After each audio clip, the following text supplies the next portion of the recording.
but we know that our father to our uncle. So traditionally, when you are meeting your uncle, you must have to give him the full courtesy. Your Honor, sir. So we have the petitions that will be read by Joseph Jala. Joseph Jala, please come on board and do it quickly because the honorable man is busy so that we can consume most of his time. Please come on board. Thank you. All right. By the honorable adoption, my name is Joseph Jala from the Boni community, presenting the petition from Wologizi to the Superintendent and the Lofa County Legislative purpose. Let me take this time to recognize the presence of the Honorable Superintendent, not forgetting about the journalists and the Lofa County town securities. Ladies and gentlemen, please give me your undivided attention to go through the petition to the Superintendent and the Lofa County Legislative purpose. I proceed. Petition Wologizi, presented to the government of the Republic of Liberia to the Superintendent of Lofa County and the Lofa County Legislative purpose.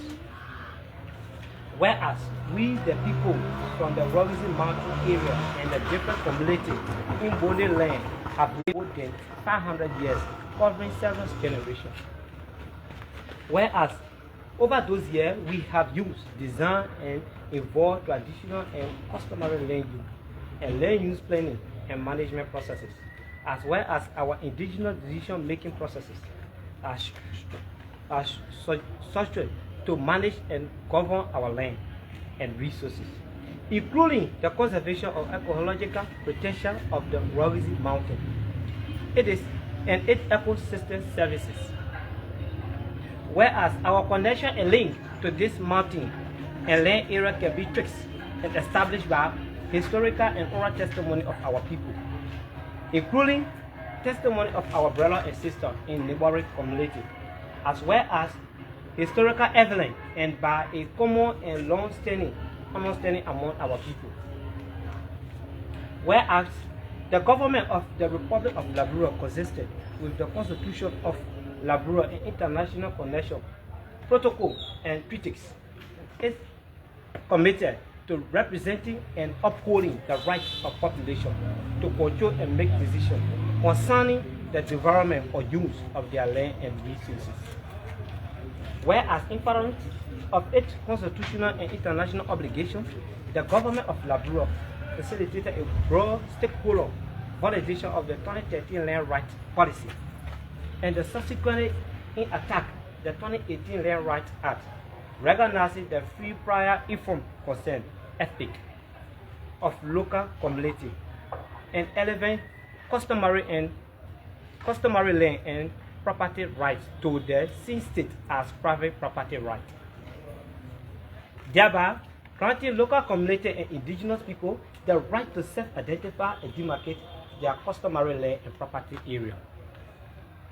Whereas despite improvement in legislature recognizing our customary rights, as well as Liberia's international obligation to protect our rights, we have witnessed several failure efforts to negotiate and sell the Wologizi market without our consent.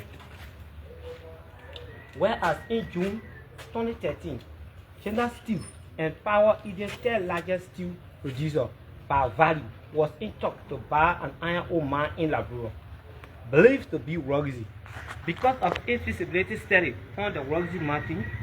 In 2016, a more ignorant attack to sell the Wologizi mountain was uncovered when Councillor Voinjama, the 10th chairman of Liberia ruling party, who was also civil lawyer, tried to bypass Liberia public procurement law to sell the Wologizi mountain to stable mining company in scandal famously called Billboard 1 and Billboard 2. Then, in September 2018, there was growing public criticism that the CDC-led government had purposely a natural resource swept with the China Road and Bridge Corporation, and the Wologizi mountain was considered as part of that deal. And more recently, in May 2024, the Liberian media carried several reports that the ruling Unity Party (UP) was involved in attempts to mortgage the valuable Wologizi mountain, allegedly in exchange for 285 yellow machines promised by the government. Whereas all these different conversations and missions to our mountain and forest resources which make up our ancestral land continue to take place without any effort to consult us. This is a violent violation of our rights as indigenous community, as provided for in 2009 Community Rights Law (CRL), the 2018 Land Rights Act, and the 2024 Business and Human Rights National Action Plan on our right to free, prior, and informed consent ethic, and the requirement that business enterprises of companies carry out human rights due diligence in order to identify, prevent, mitigate, and account for how they address their adverse human rights impact. Whereas the discovery and exploitation of natural resources has the potential to finance rapid, sustainable, and broad-based development.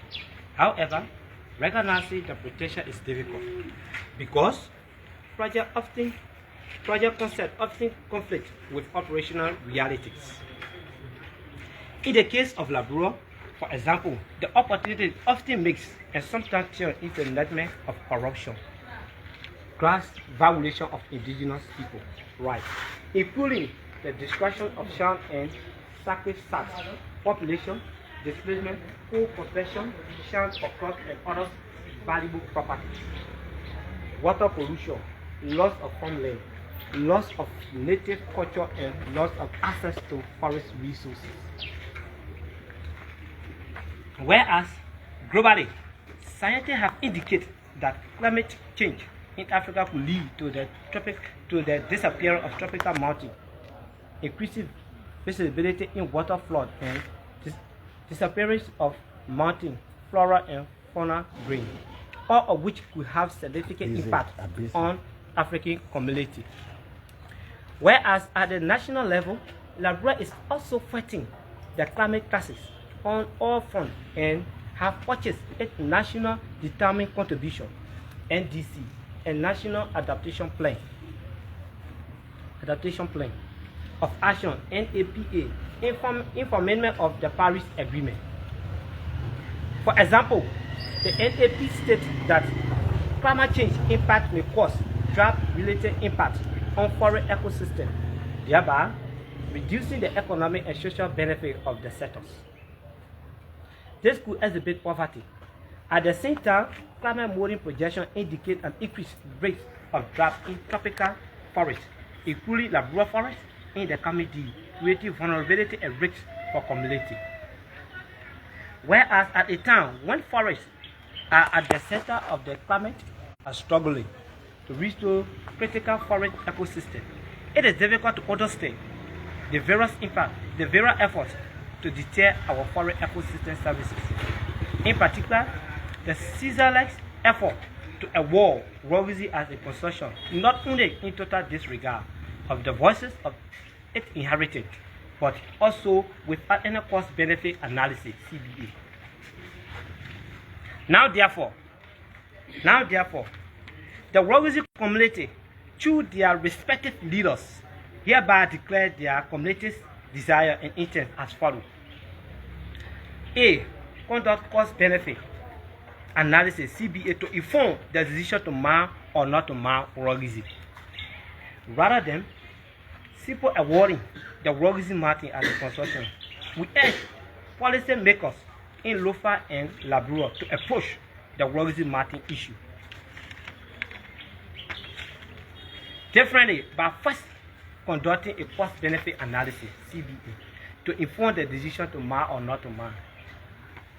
We want our policy makers to exercise judgment and seek expert advice to help them use the net profit value model to compare benefit and cost over time and then proceed with the best project if its net profit value is positive. There are different scenarios to consider.